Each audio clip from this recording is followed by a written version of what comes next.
How to change language in Google Maps. In this video, I'm going to show you the quick and easy way to change language in Google Maps.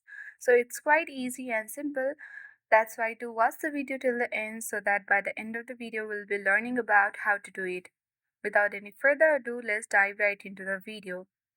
First of all, open the Google Map application on your device.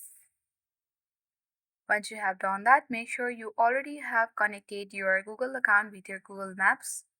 You can also change it by tapping on the profile icon at the top right corner of the screen.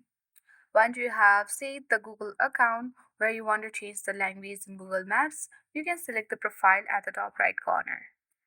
Once you have done that, tap on the settings icon or the button in this section, and you need to scroll to the bottom as there is the app language at the top of the screen itself.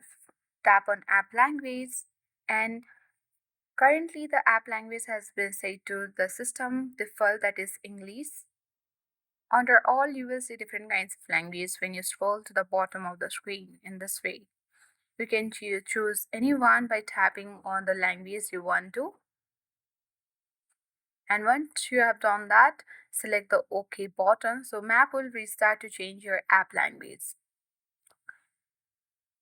So your app language has already been changed in Google Maps. I hope this video was helpful. Thank you for watching and see you in the next video.